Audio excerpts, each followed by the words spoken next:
war at sea during 1914 and 1918 was mainly between two great fleets, Britain's Royal Navy and Germany's Imperial Navy. The sea war encompassed the world's oceans, and it also saw the development of new naval weapons and battle tactics. Both the German and British navies each had two roles. One was to destroy the other's battle fleet, and the second was to destroy enemy merchant shipping. Both sides went to war in 1914, with both these roles given priority. In modern times, the navies tend to concentrate their fleets around the big aircraft carriers. In 1914, however, and later in 1939, it was the battleship that were the fleet's flagships. These were the largest types of warships afloat and had the biggest guns. Prior to 1914, the battleship had gone through major changes. At the turn of the century, this type of battleship had guns of different sizes. There would be 4 12-inch guns in the main turrets, with smaller caliber guns along each side. The purpose was to be able to engage all types of warship and from different angles. But as the years progressed, there were many changes, and a new way of thinking was to produce a new type of battleship which had much larger guns. This was called the Dreadnought, so called after the first British vessel which began this type. The Dreadnoughts were given 10 12-inch guns, with just a few lighter weapons for close defense. When this battleship came into service, it immediately made all other previous types obsolete.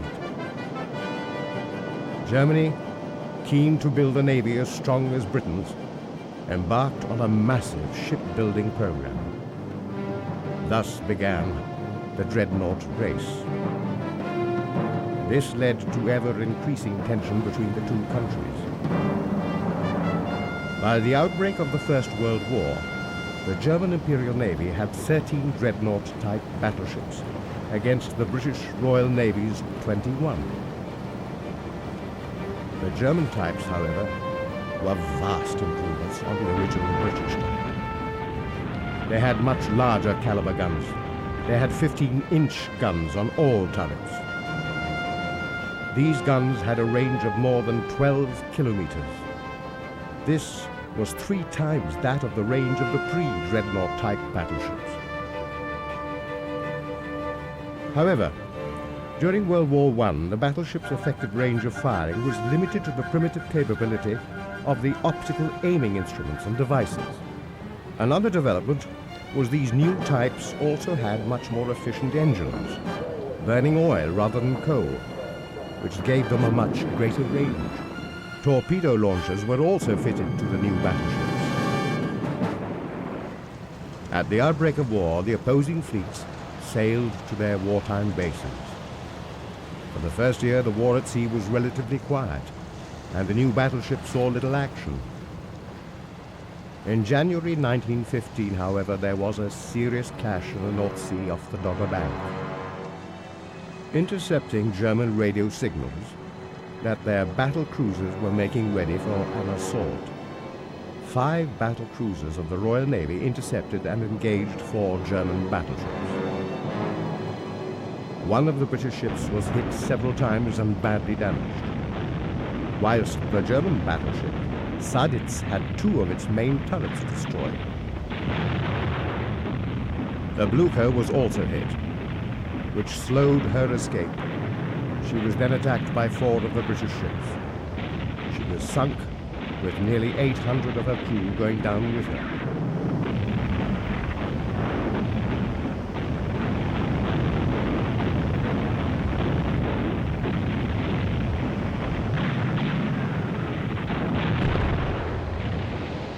The following dramatic pictures show just what happens when a crew, with no time to abandon ship, go down with one of these mighty battleships.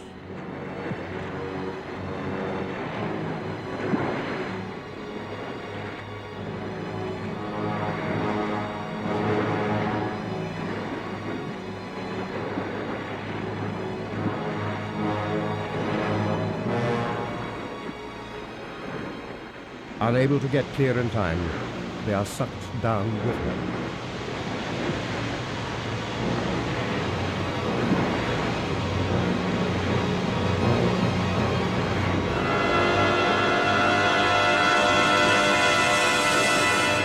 In 1916, Admiral Hitler headed out to the North Sea with 5 battle cruisers, heading a fleet of 16 modern battleships, led by Admiral von Scheer. They were attempting to draw the Royal Navy out of their base in England. The two fleets engaged at a combined speed of 80 kilometers per hour. It soon became clear that the German gunnery was superior to that of the Royal Navy. This was largely due to the new stereoscopic rangefinders. 4 of the British battle cruisers were badly hit, and another blown up and sunk. British supporting battleships arrived at the scene and began to pound the German fleet. But this did not stop the German battleships. They fought back and sank yet another British battle cruiser.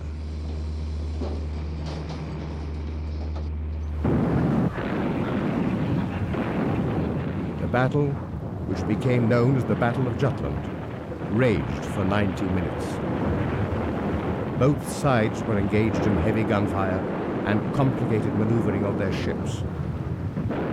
Despite the superior gunnery of the German fleet, they were heavily outnumbered, and it was this that made von Scheer decide to make an early turn. Although the Royal Navy won this battle on tactical grounds, their losses were far higher than Germany's Imperial Navy. In 1918, with the war lost, the German high seas fleet sailed into the British base at Scapa Flow in the Orkneys to surrender.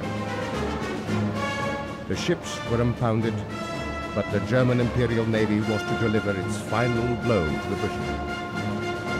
They scuttled the entire fleet of battleships, battle cruisers, and destroyers.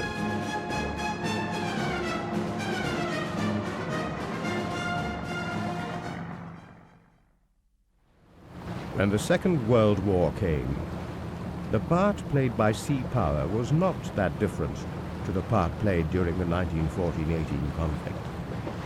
Its prime role remained in securing the oceans and denying them to the opposing fleets in order to ensure that maritime communications could be maintained.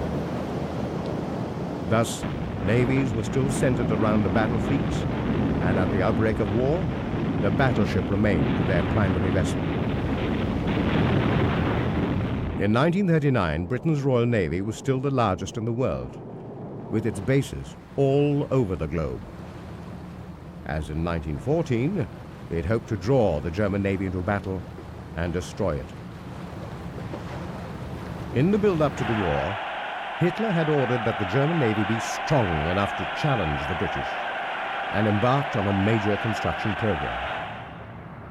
In contradiction to this plan, Grand Admiral Erich Raeder, the naval commander-in-chief, felt that such a plan would be hopeless, and that Germany could never match the strength of the Royal Navy on the surface. The German naval expansion program, Plan Z, therefore represented a compromise. There would be some new battleships, and also a major refit of the existing fleet.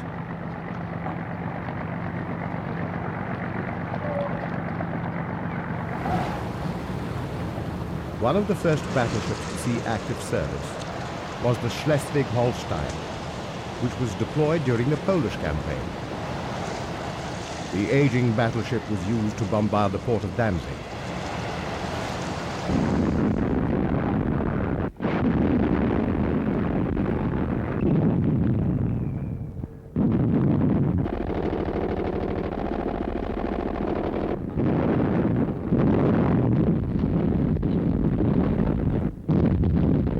Schleswig-Holstein was the last of the pre-Dreadnought battleships.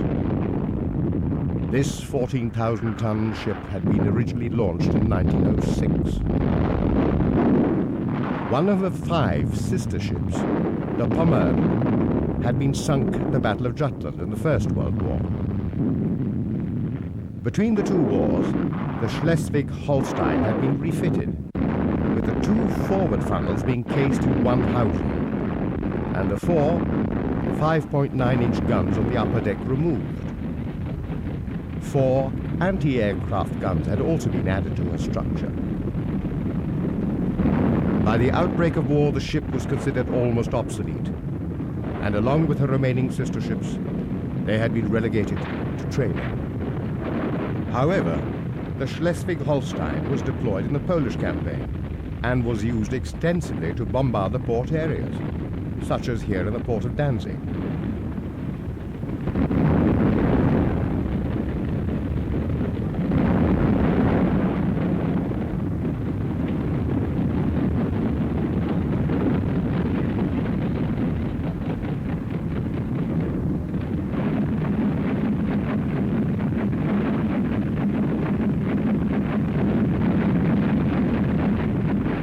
The ship had sailed into the port with storm troops hidden below decks. During the attack, the bombardment lasted all day and continued through the night.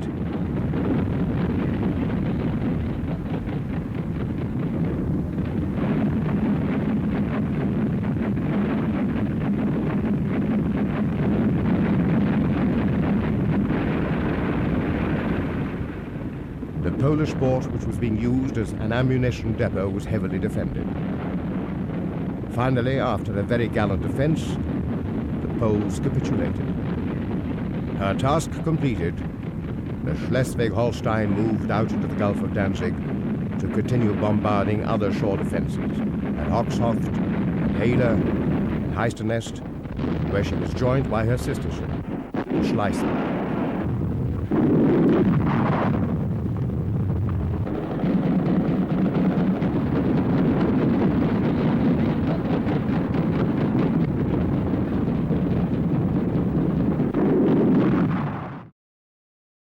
This left the way clear for the troop ships to pour into Danzig. Danzig had been part of Germany until the end of the First World War, and Hitler had been determined that it should be returned to the Reich, taken by force if necessary. The attack had started on the 31st of August, and on the 2nd of September, Hitler had indicated to the Western Allies that he would withdraw from Poland, provided that he was allowed to retain Danzig and the Polish corridor. This was dismissed, and a joint ultimatum was given to Germany to withdraw her troops from Poland within 12 hours or find herself at war with Britain and France.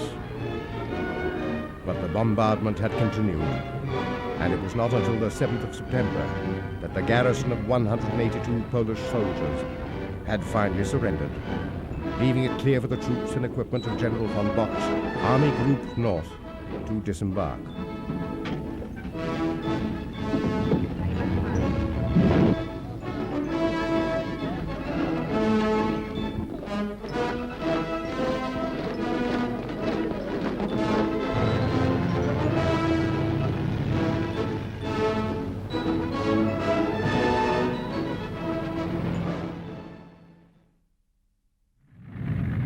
The Scharnhorst was launched on the 3rd of October 1936.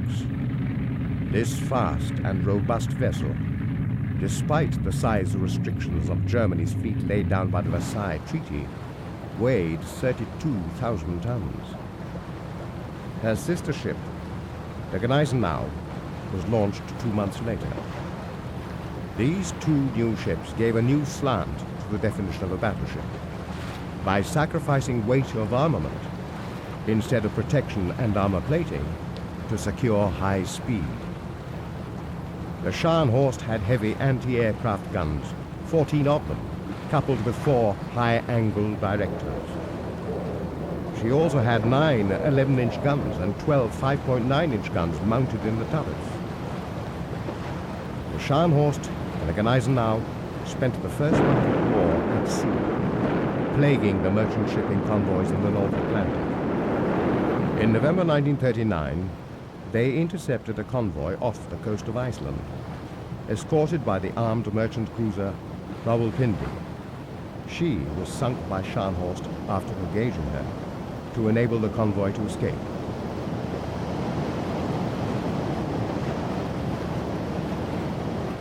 Hans Gunther von Ahn served on the Scharnhorst. The goal of the whole business was a trade war. We were not the first battleship in the Atlantic. The Panzerschiffs, which were later renamed the Admiral Scheer and the Graf Spee, had already been active before us. The Scheer was our example, as it had been very successful, and we were ordered to carry out our attacks using the same methods. This meant to set sail and find as many convoys and merchant ships as possible, and to either destroy them or capture them and bring them back to port. Well, the British had already added armored merchant ships to their convoys as protection, and these were armed. And sometimes they were protected with battleships or cruisers. We wouldn't always risk going into battle against a ship which may have had better armament than ours. This could have had severe consequences. This would only result in us losing our ship or bringing them back battle-damaged, and this would have taken us out of the war either for good or whilst being repaired. We had many ships around us in our battle fleets, which were used for reconnaissance. We also had our aircraft. These would search the seas for the convoys, and in particular those without escorts, although sometimes the merchant ships were disguised and had hidden guns. Unfortunately, most of the ships or convoys that were sailing without escorts were ships that were not carrying any significant or important loads, or were empty. But that didn't stop us. Before we would engage and start to shoot, we would always give the convoy the opportunity to stop and surrender. We attacked the ones which hoisted the war flag or sent out Morse or radio signals for help. We did capture quite a few ships. Most times we operated independently. In fact, both the Scharnhorst and the Gneisenau acted independently of each other. But both ships came under the direct orders of the battle fleet commander. Although we were in the same fleet, we rarely came into contact, unless it was to receive new orders concerning posts or reconnaissance areas. During the campaign in the Atlantic, we were at sea for 9 weeks. On the 7th of April 1940, Britain's Royal Air Force spotted German merchant ships steaming north towards Norway. They were headed for the ports of Narvik and Trondheim. Each of the ships, disguised as coal ships, were packed with stormtroopers and assault troops. Germany was about to invade Norway. Amongst the fleet were 2 of Germany's capital ships, the battleships Scharnhorst and Gneisenau. There was also 2/3 of Germany's U-boat fleet, deployed to protect the troop ships. Although being spotted by the RAF, fog and low cloud had helped to mask the ships. And although the British Home Fleet had been alerted, they were slow to respond to the possible threat. The convoys reached their destinations relatively unhindered, although one of the merchant ships had been sunk by a Polish submarine.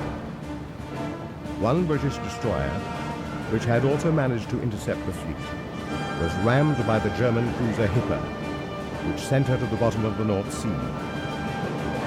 German seaborne troops made 5 separate landings in Norway, at Oslo, Kristiansand, Bergen, Trondheim and Narvik, whilst airborne troops seized the airfield at Stavanger. All of the German objectives were taken with relatively little resistance from the Norwegians. However, by the time of the invasion on the 9th of April, the British Home Fleet had almost caught up with the German fleet. And whilst the troops were being landed safely, there were soon to be ferocious battles going on at sea. Both German and British losses were going to be heavy.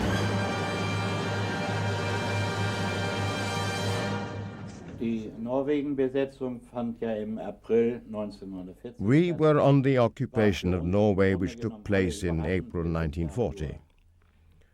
Normally, we would hear rumors which would spread over the ship before any orders came. But this time, most of us were taken completely by surprise when the order was given. We just set sail all of a sudden with hardly any warning given. All of the ships were fully loaded, and we had a fleet of destroyers with us. These destroyers were packed full of ammunition, lancers, and equipment.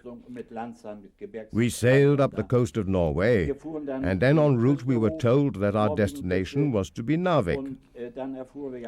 Our job was to travel with the destroyers to the port, protect them whilst they went in and the troops disembarked and all of the ammunition and equipment was unloaded, and then protect them on the way out again. The journey up was pretty rough. There was a gale blowing and the seas were running high. It was worse for the destroyers. It got so rough at one point that equipment was falling overboard. And not just equipment.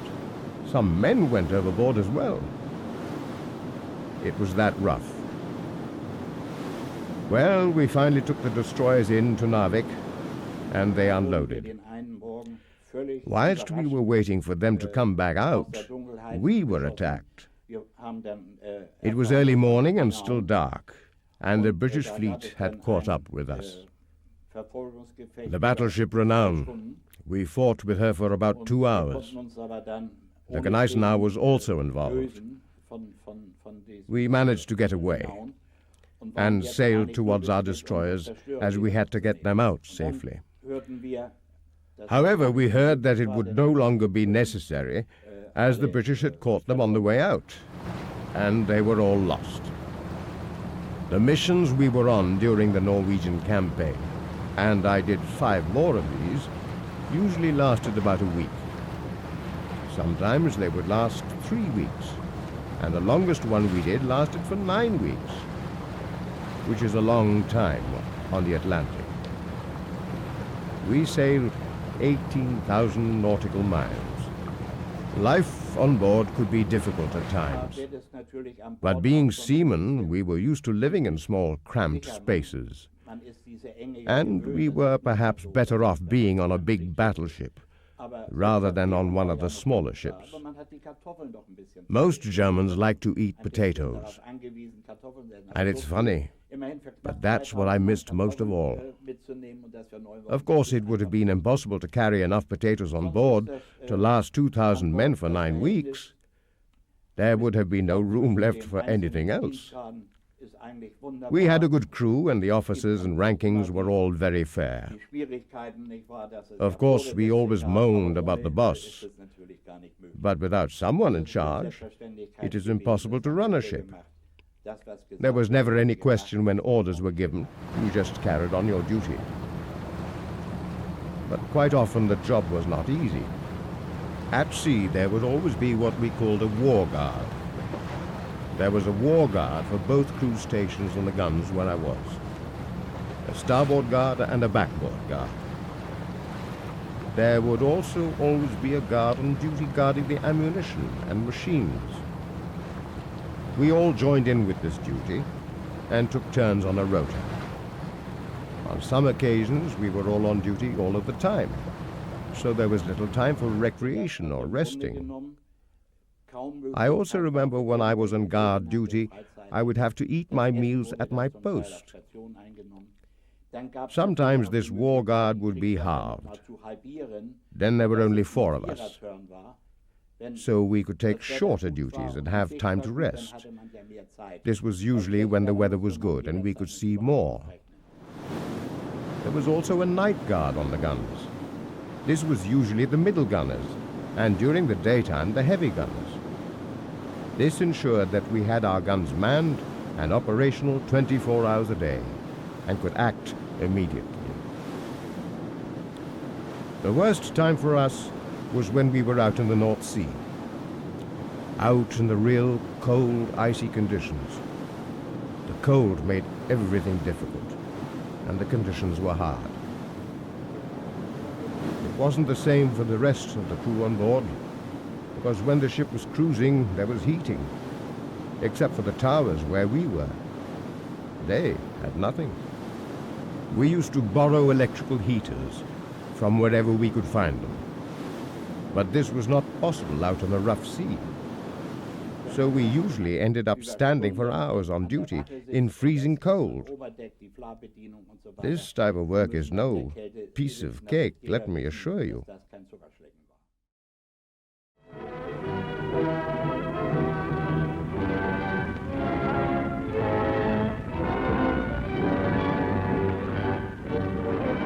When the conditions got really cold, in the far northern areas of the Atlantic, the sea would of course freeze over, making it extremely difficult to cross, especially for the lighter vessels or U-boats and convoy. These would become sitting targets for enemy bombers. In such conditions, the heavy battleships, mainly the older ones, or the ones that had been taken out of active service, such as the Schleswig-Holstein after the Polish campaign, would be used not only to protect the convoys, but also as icebreakers. Her sister ship, the Schlesien, also acted in this role on many occasions. In June 1940, the Scharnhorst and the Gneisenau were sent north with an order to carry out an attack in the north of Norway. The Norwegian campaign was drawing to a close. With the evacuation of Allied troops from Narvik, Germany now had a strong foothold on the whole country. The German fleet were intending to intercept the ships carrying the retreating Allied forces. The British Home Fleet had deployed some of its capital ships to the area for protection, including the aircraft carrier HMS Glorious. The Scharnhorst and the Gneisenau spotted the smoke cloud from the Glorious at a distance of about 30 kilometers away. Accompanying the carrier were British destroyers. The two German battleships moved in to engage the British. From a distance of 29 kilometers, the Scharnhorst opened fire. The German gunnery was efficient and effective, and within minutes the Glorious took a direct hit. She started to burn, which meant that she could no longer launch her aircraft. The two destroyers accompanying the carrier moved in close to protect her and opened fire on the German ships. The distance between the opposing forces was by now closing. As the Glorious began to sink, the two destroyers fought a fierce battle.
However, the first one was soon sunk. The second one, the Ardent, moved up to launch a torpedo attack on the Scharnhorst. The Ardent was hit and sunk, but not before letting loose the 4 torpedoes. The Scharnhorst took a direct hit on the starboard side, gouging a hole 4 meters by 10 meters under one of the main towers. Das Schiff hatte einen großen Schaden. Die Steuerbordwelle war durchgebrochen. The ship was severely damaged. We didn't know quite how much until later, but we did know it was serious. The middle engine had been damaged and flooded, and the turbine was no longer working. Fortunately, we did manage to get to Trondheim with just one engine, but we could hear the main shaft knocking loudly, and we only just made it. Following the period of repair at Brest, the Scharnhorst and the Gneisenau, along with the Prinz Eugen and accompanying destroyers, were to make one of the most dramatic breakouts of the war. They boldly sailed at full speed through the English Channel. After the ship had been in Brest for repairs, we had new orders. The trade war in the Atlantic was becoming increasingly difficult, and whilst we were holed up in Brest, we knew that we were in range of the British bombers, and they knew we were there. It was necessary for the whole fleet to break out before we were attacked.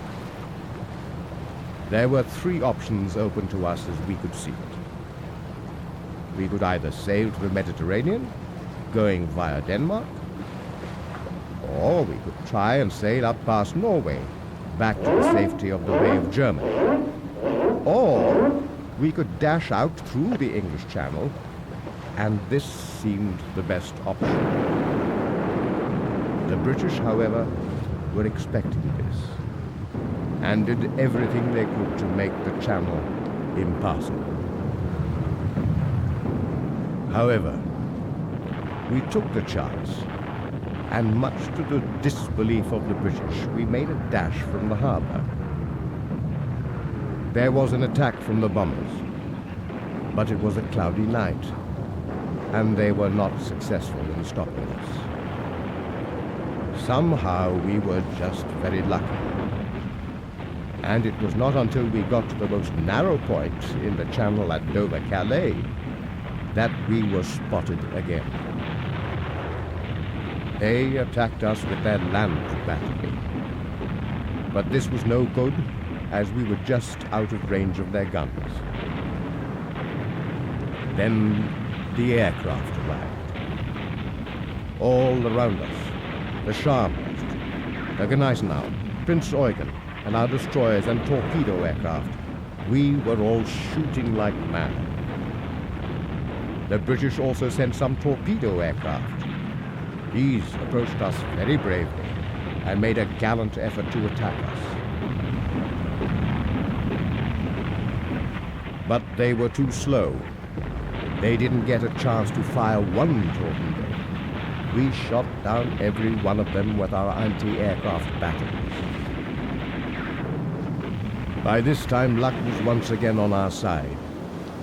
The Luftwaffe arrived and kept the British fighters and bombers busy, and shot down many of the RAF aircraft.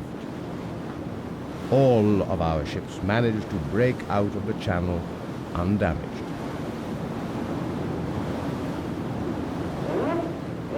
The Scharnhorst continued for the next 2 years plaguing Allied shipping, but in December 1944, her end was in sight.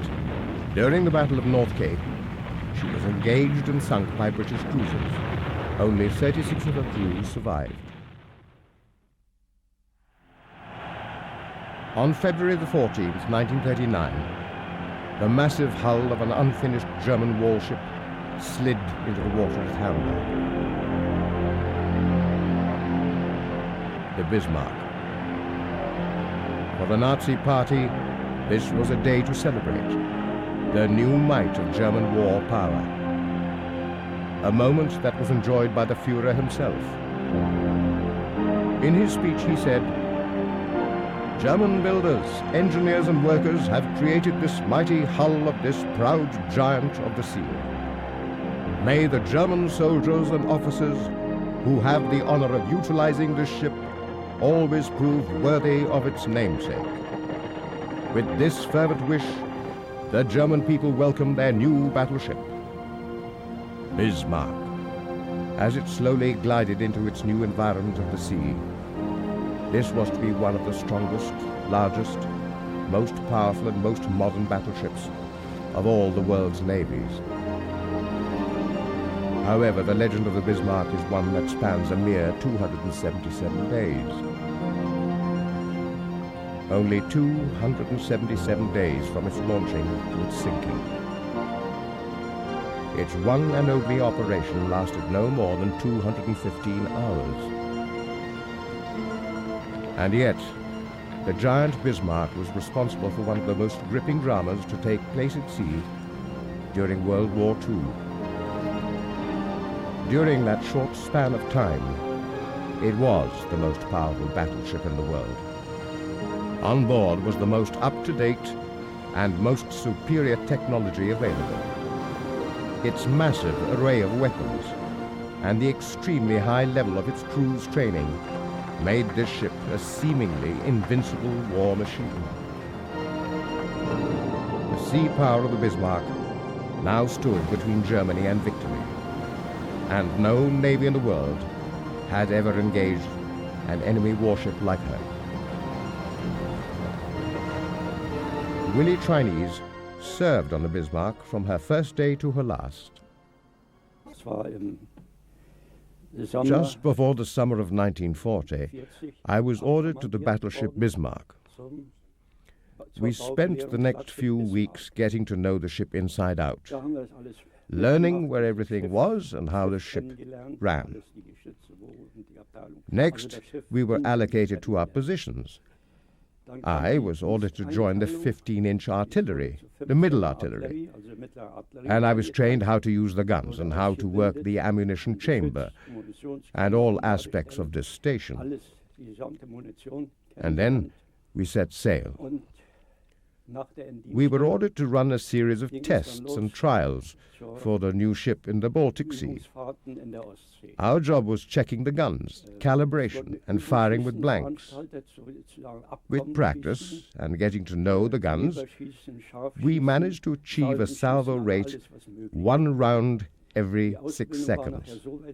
Considering the size of our heavy artillery, this was pretty good.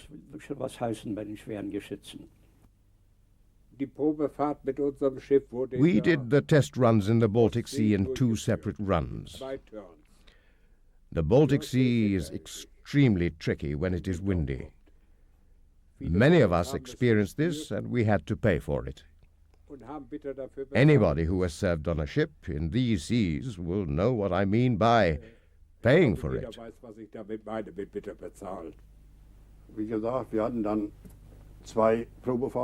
As already mentioned, we did 2 sea trials in the Baltic Sea.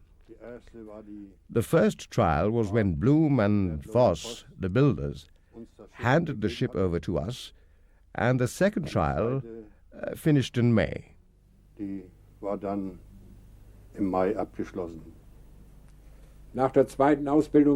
After the second trial had taken place in the Baltic, we had a visitor on board, Herr Hitler. We all knew then that very soon we would be going on a mission. And we were right. On the night of the 19th of May, we set sail towards Kiel and then to Denmark. In Richtung Kiel und dann umschwenken nach Dänemark. The British had been waiting for the Bismarck to make its move, and as the mighty battleship slid past the coastline of Norway, she was spotted. A signal was transmitted to the Admiralty building in London. A Royal Air Force reconnaissance aircraft was sent to confirm the sighting.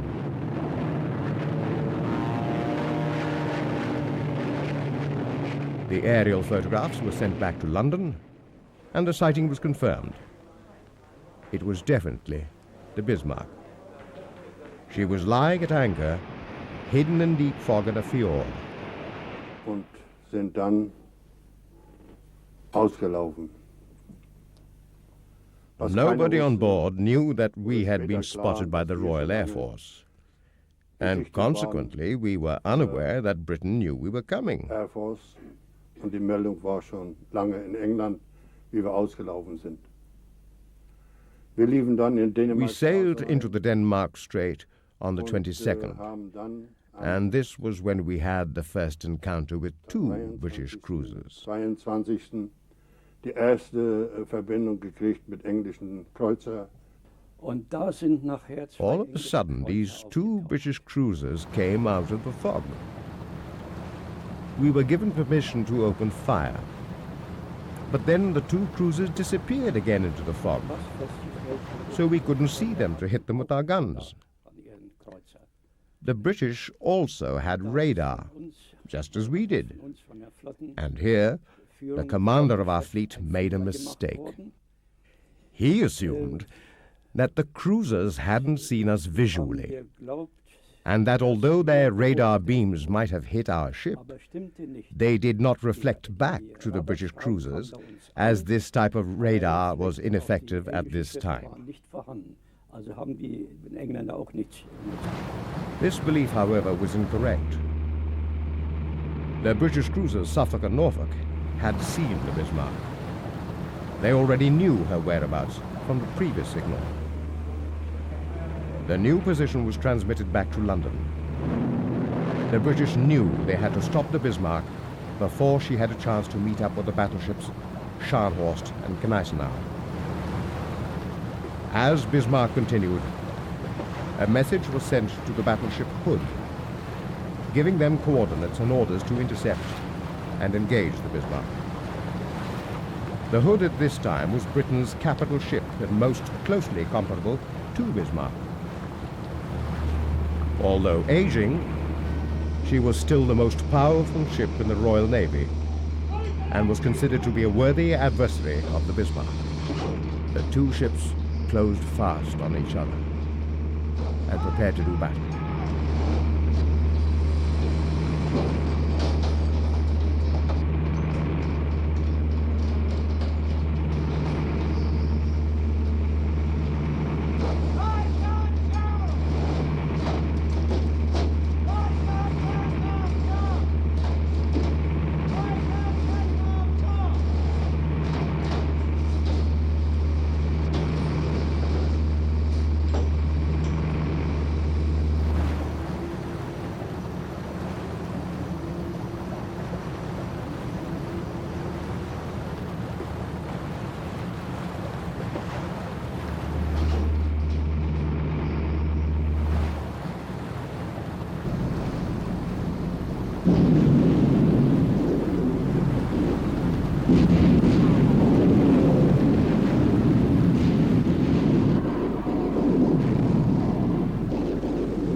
Unbelievably, within just a few minutes, the Hood took a direct hit.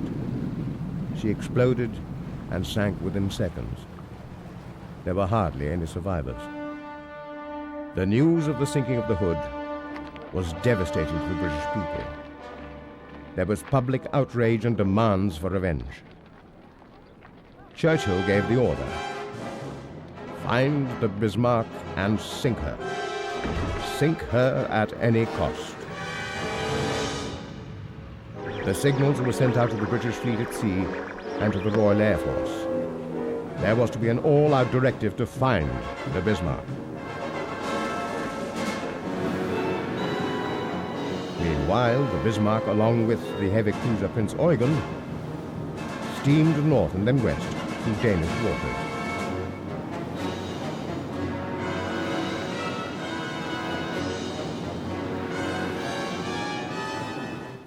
Wir selber hatten 3 Treffer. Well, we had taken 3 hits against the Hood. One in the engine room, one in the front of the ship, and one in the launch Wir sind position. dann weitergelaufen. One of the crew had died in the battle. We sailed a bit further, and then it was decided that the Prince Eugen should carry on towards Greenland, and we, the Bismarck, would try to make a dash to Brest for repairs. The problem we had was that the welded seam between the backboard and the second boiler room was seriously damaged and water was coming in. We were all on the alert and were kept very busy. When water comes into a ship, as you can imagine, this is the worst that can happen. People start to panic. Later, after this, things started to settle down, and we went back to our normal combat posts, and the ship steamed on. But for the British, the hunt was on. The Bismarck was not going to escape. Catalinas took off to join in the search. Somewhere in the dense cloud and fog, they knew the Bismarck was steaming at full power to reach a safe haven. Somewhere between Greenland and the coast of France. Britain's fleet was ready. The British were full of anger and longing for revenge, but they still lacked the target. As the Catalina scoured the ocean, there came a break in the clouds. A telltale wake of a ship was spotted. As the ship came into view, the signal was flashed back to the fleet. The target had been sighted. They had found the Bismarck again. The ship's navigator sprang to life. The position was plotted. Britain closed in for the kill. The carriers Victorious and Ark Royal were deployed. Their swordfish were armed with torpedoes. The Bismarck was not going to be allowed to escape again. The biplanes took off on the decks of the carriers. They launched an assault on the Bismarck.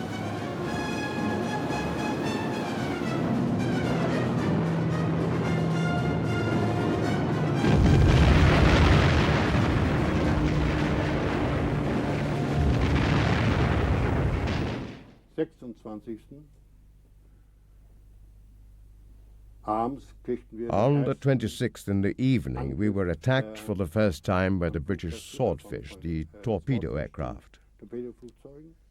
Later in the night, a second attack came, and this time they were more successful. We got hit. We had tried to evade the aircraft and torpedoes, but on this time we took a hit in the rudder. It was badly damaged. It was bent about 12 degrees. And after this we could only sail about 8 miles straight with the help of the engines working against the rudder. We were helpless. We must have been about 6 hours ahead of the British fleet. But because we could not escape, only go in large circles, they caught up with us. At about 6 a.m., they caught us. We tried to accelerate away, but it was useless. We could only travel in a circle, about a 12-degree radius. It wasn't long before we all realized that we had become a sitting target for the British fleet. Ein Zielschiff der englischen Flotte wurde. The British fleet, with the Dorsetshire, King George V, and the Rodney, closed in on the crippled Bismarck and opened fire. For 1 full hour, the relentless British salvos continued.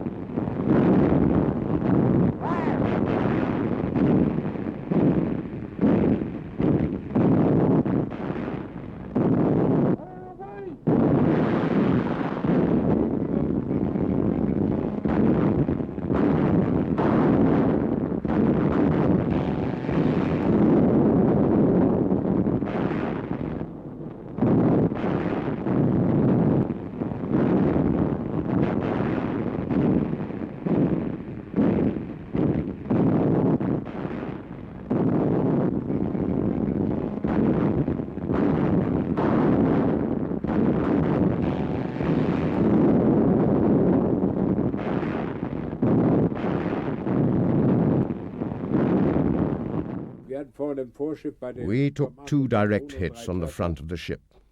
The tower crew came up top and warned us to get away as quickly as possible, as the tower was about to explode at any minute. The ship's guard sounded the order for the crew to retreat. We ran back to the part of the ship where our quarters were. We were below deck. There was panic everywhere. The crew from the operating rooms, the ones that manned the boilers and turbines, had been given the signal Measure V. The V meant versunken, sinking. We had 15 minutes to abandon ship. I tried to open the hatchway. This was impossible because the flax had fallen on top of it. I shouted out for someone above to try and move them, which luckily somebody did hear, and they were moved. I let the other comrades out first and made sure the room was clear. Then there was another direct hit on the deck. We lost so many men, and many more were badly injured. Then I managed to get to the backboard side. This was a mistake on my part. The water was pouring in. I had to pull myself up higher out of the water and get to the next level up the ship. You cannot imagine or believe what I saw. I was on the deck in front of the Caesar Tower. There were at least 50, probably more like 100 dead bodies. You just cannot imagine such a sight.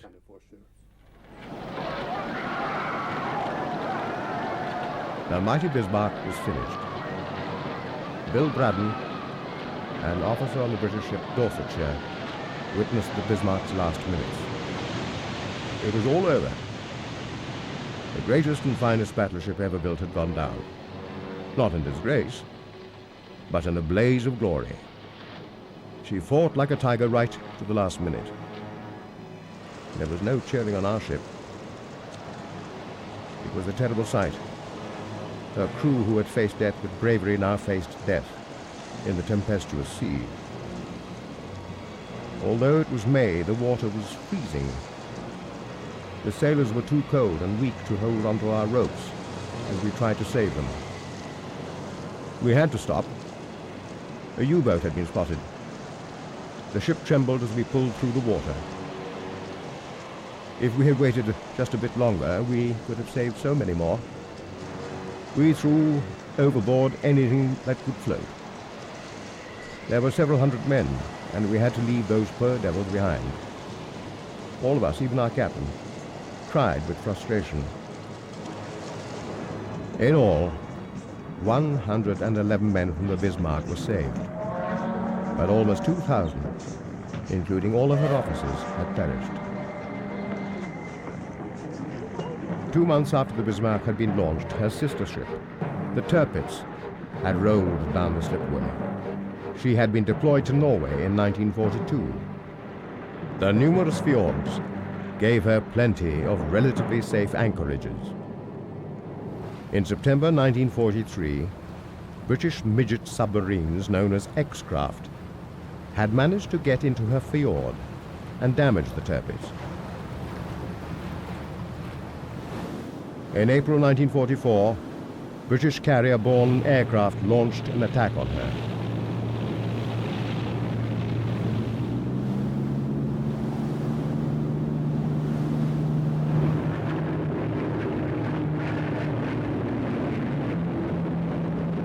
Once again she was damaged, but once again, not significantly.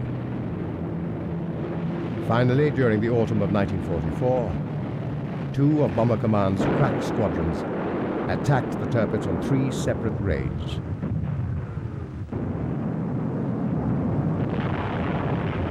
On the 12th of November 1944, they damaged her so severely that she capsized. The last of Germany's big battleships had met her end.